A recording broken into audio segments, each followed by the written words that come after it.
Magandang araw sa inyong lahat mga kamatyas. Ngayon ay Tuesday at tuwing Tuesday may nagaganap na Title Tuesday dito sa chess.com online Blitz Tournament at nilalahukan ito ng napakaraming mamaw na Super Grandmasters. Even the world number 1 Magnus Carlsen sinasalihan ito. Pero bago natin maabangan yan mamaya ay mag-analyze muna tayo nitong nakaraang linggo lang na Title Tuesday. Napili ko ang naging bakbakan nila Super Grandmaster Korobov ng Ukraine at syempre ang world number 1 Magnus. Di umano, sinakripisa ni Korobov. Umubra kaya? Napanindigan kaya ang ginawa ni Korobov nag D4? Knight F6 si Magnus, C4, E6, Knight F3, D5, Queen's Gambit, declined, Bishop F4 variation, nag C5, capture, at nag-bishop E2. Ayan, simple lang para makapag-castling. Kinapture lang ni Magnus, simple lang din. At nag-A6, nag-aabangan kumbaga sa tapatan ng cowboy. Unahan, na humugot at pumutok. Nag-castle, ayaw talagang manguna ng queen to queen, no? B5 at nag-bishop E2. May kilala ba kayo mga kamatyas mahilig sa queen to queen? O, ayan na naman ha, baka kung ano isipin nyo na naman.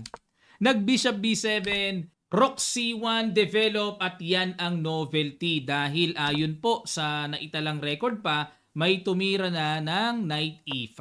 Ayan, pampalakas lang sa knight. Pero ito, bago itong rook c1 ni Korobov, knight bd7, bishop d6, palit-palit at nag-queen b6. Hamon ulit ng queen to queen.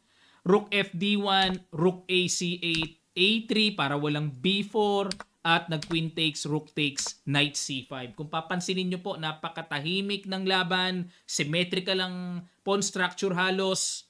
Palit kagad ang queen, rook d1, knight fe4, palit-palit at nag-rook b6 para makagulo-gulo si Korobov. Rook c7, simple lang, depensa, knight d4, nag-rook c8 si Magnus. Nilagyan ng bad move ng computer engine. Dapat daw po ang tira ay rook d8 para pin. Yan ang mas mainam daw. Pero balik tayo. Sa rook c8, ayun mga kamatyas, nag-f3. Hindi napansin ni Korobov ang malakasan ng tira na bishop f3 dahil mayroong kagad threat na rook takes bishop at mabibitin ang knight sa e4. May ganun eh. So may problema kagad. Magbi-bishop d5 sa continuation tapos h4. Ayan, medyo malayo-layo pa ito, no? Balik tayo. Nag-f3, knight c5, bishop takes b5. Ayun. Nag-sacrifice kay Magnus. Pero blunderacious. Sakit.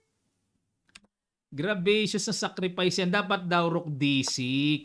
Siguro na pressure si Korobov sa paparating ni Magnus na knight a4, matetret ang tore, threat pa ang pawn sa b2. Maaring na pressure dyan eh. Pero iwas lang daw.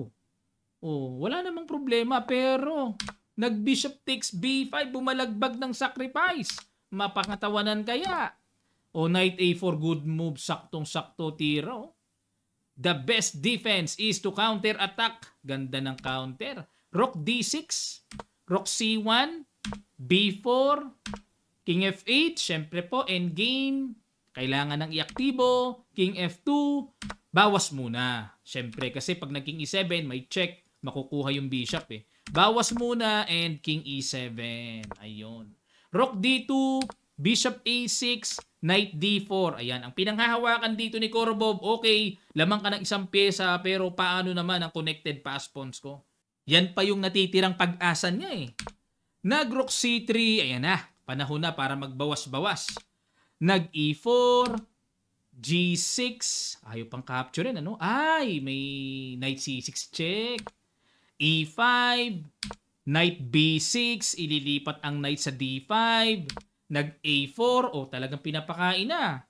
Knight C4, atake sa tore, pero talagang mukhang pinarecover niya si Korobov. Dapat daw bishop B7.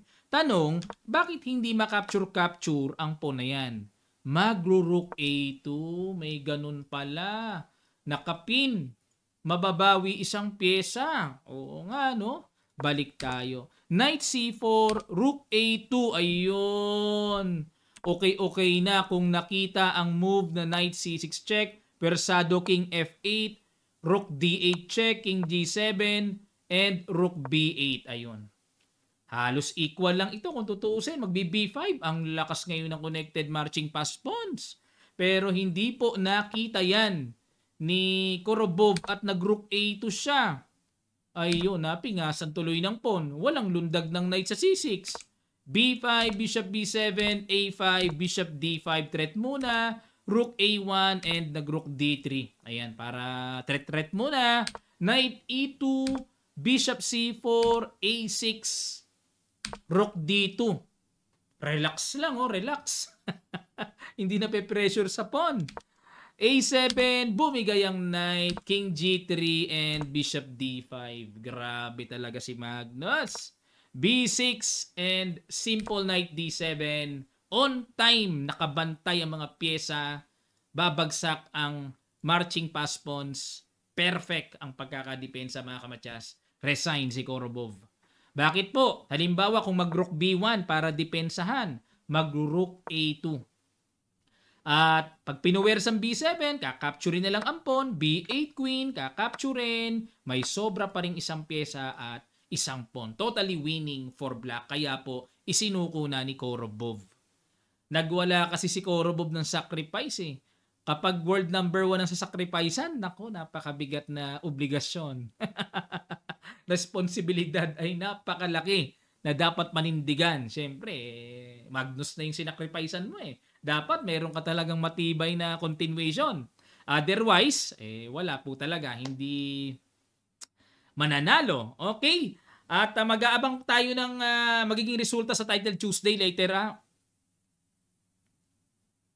Okay, mag-aabang tayo ng matindihang resulta mamaya. Sana sumali si Wesley So at si Magnus ulit. Nakamura. Yan ang mga mamaw dyan sa Title Tuesday. Yan ang aabangan natin mga kamatyas.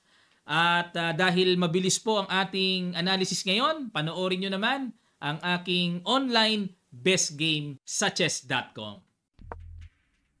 Takihin natin siya. Sicilian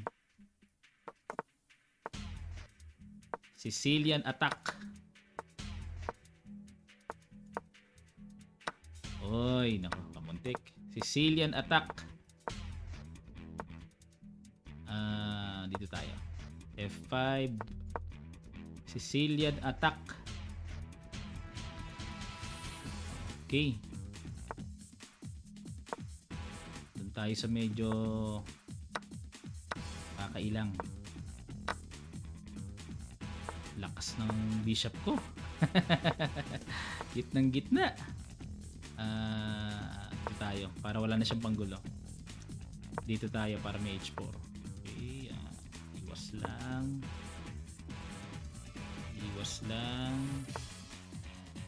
Dito tayo.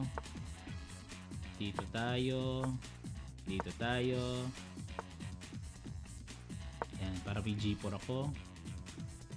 Iwas lang tayo. G4. Uy! Fix na ako dito.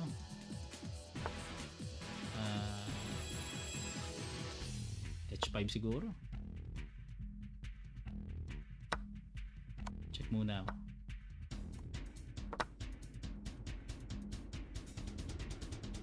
Okay, pressure.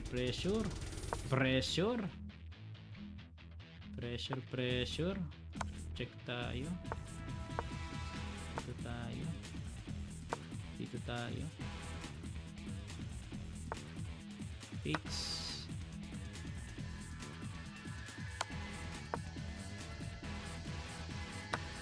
Okay, machas. Accept. Okay. E4 tayo. Takihin natin siya.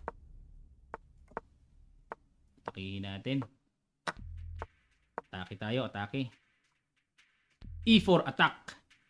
Sicilian. Dito tayo. At least yung king niya di na makapag-castle. Hoy, grabe. King H1 muna.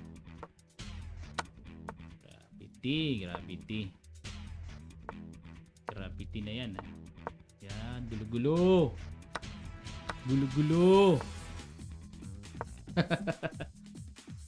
gulo.